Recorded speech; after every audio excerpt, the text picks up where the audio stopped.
लेकिन प्रियंका जी, अनुराग जी इसके बाद प्रियंका जी, ओके राजेश जी, प्रियंका कुछ कहना चाहती है, प्रियंका जी, गुरु जी, अनुराग जी आ रहा है उसके बाद जी,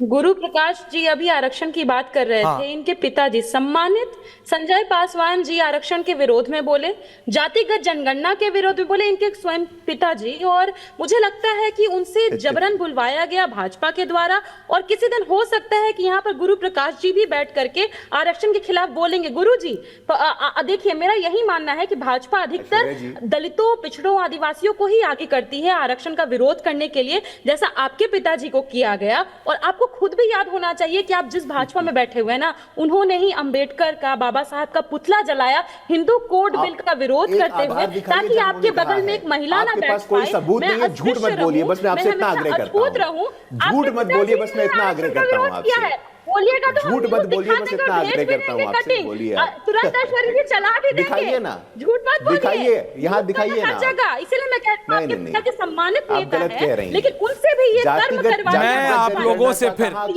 देखिए कौन किसके साथ है, देखिए please understand all of you. Priyanka ji, Rajeev Gupta ji से मैंने पूछा, पंजाब में इन्होंने वादा किया था, can I have everyone on है। आम आदमी पार्टी से मैंने पूछा, इन्होंने वादा किया था पंजाब में दलित डिप्टी सीएम बनाने का, उन्होंने कहा भाई सरकार चल रही है। मैंने बीजेपी से पूछा, आपने बाबा साहब के लिए भारत रत्न की मांग कब की थी, उन्होंने कहा हम बाहर से समर्थन कर रहे थे।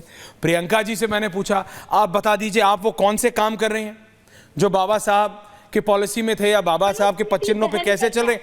एक सेकंड प्रियंका जी, प्रोटेस्ट करना और ये कहना कि मैं बाबा साहब के खिलाफ हूं, और वो जो कुर्सी पे बैठा है, वो जो सत्तारूढ़ है, वो जो पीठासीन है, वो बाबा साहब के खिलाफ है, is very easy. Please understand, समझिए मेरी बात। और उनके कदमों पे चलना उससे 1000 गुना ज्यादा मुश्किल है, ये आप सब लोग जानते हैं, आप चारों लोग जानते हैं, पांचों लोग जानते हैं। मैंने यही पूछा सबसे, आपने बताया वो कैसे मेरे से खराब है, वो कैसे मेरे से खराब है, वो कैसे मेरे से खराब है। एक व्यक्ति बताइए मेरे को, दर्शकों आई एम आस्किंग यू, पूछता है भारत, एक नेता मेरे को बताइए जिसने ये बोला हो मैंने ये काम किया जो बाबा साहब ने कहा था। अनुराग जी आप कह रहे हैं इन्होंने नहीं करा, मैंने किया, आप मुझे बताइए। नहीं, आप मुझे बताइए, पीडीए बोल देने से पीडीए नहीं होता है, आप मुझे बताइए। सपना है अनुराग जी सवाल सुन लीजिए पहले, एक सेकंड, जब तक सवाल नहीं सुनेंगे एवरी फेडर डाउन। मैं सबसे पूछ रहा हूं, सबके पास आ रहा हूं एक एक करके, 90 सेकेंड्स टू एवरी लीडर। ये आप बता दीजिए कि आप बाबा साहब आपके कैसे हैं, क्योंकि आप लोग बाबा साहब को भारत का तो मानते नहीं, आप लोगों को तो अपना अपना मानते हैं। तो यही बता दीजिए कि आप कैसे बाबा साहब को अपना बोलते हैं। व्हाट हैव यू डन, आपने क्या किया है कि आपको यह अधिकार मिले कि बाबा साहब आपके हैं। Anurag Bhadauria, Samajwadi party, starting with you, आपसे शुरुआत करो, प्लीज बताइए अनुराग जी। देखिए 90 सेकंड्स फ्लैट एवरीवन। बाबा साहब हिंदू कोड बिल लेके आए, जिसका विरोध किसने किया था, हिंदू महासभा ने विरोध किया था। उसमें तो सबको बराबर का अधिकार देने की बात की गई थी, महिलाओं को बराबर का अधिकार मिलता, सभी को मिलता, इन्होंने विरोध किया।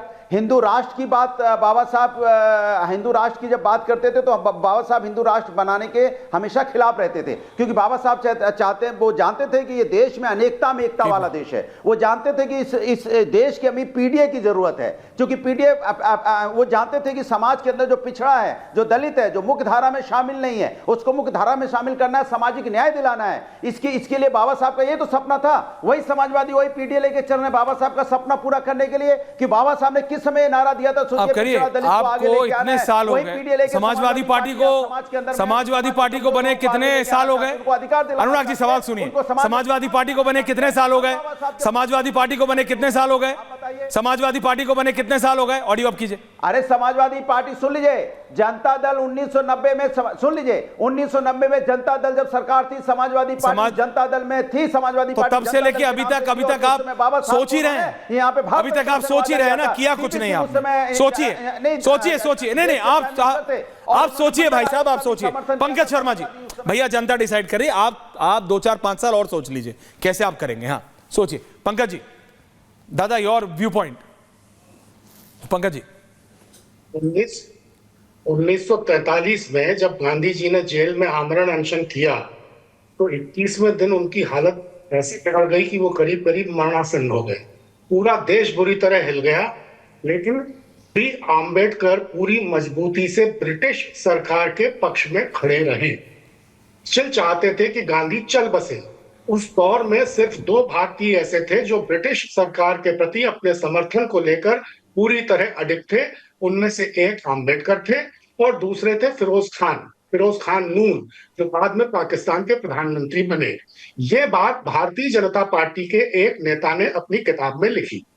उन नेता को भारतीय जनता पार्टी ने बाद में अटल बिहारी वाजपेयी जी के मंत्रिमंडल में मंत्री बनाया।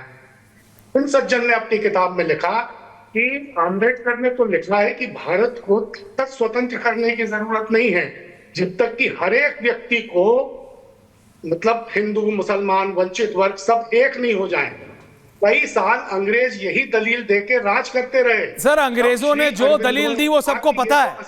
मैं आज की बात कर रहा हूं। आज के भारत में आज के नेता गुरु प्रकाश जी, वो कार्टून देखा सबने, वो कार्टून देखा गुरुजी। लेकिन मैं आज पूछ रहा हूं पासवान साहब से, भदौरिया जी से, राजेश गुप्ता जी से, प्रियंका भारती जी से, पंकज शर्मा जी से, और दर्शकों आप समझिए, जूम आउट कैमरामैन, मैं ये कह रहा हूं आप सब समझिए कि अंबेडकर साहब या उनकी सोच या उनकी पॉलिसी किसी पार्टी की नहीं है, वो आपकी और हमारी है, वो इस देश की है।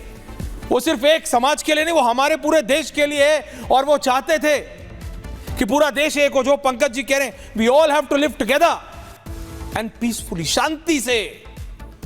ये राजनेता अपने अपने फायदे के लिए जब इनको सूट करता है तो ये नेता इनके हो जाते हैं, ये आदमी इनके हो जाते हैं। सिर्फ माल्यार्पण करने से या इज्जत देने से वो नेता के पच्चिन्नों पे नहीं चलने लगते हैं। ये प्रैक्टिकलिटी है, इसको समझिए। कौन पॉलिसी बना रहा है, कौन वो कदम रख रहा है उस राह पे, ये आपको और हमको देखना है। बहुत बहुत धन्यवाद। डिबेट जारी रहेगी। Thank you very much.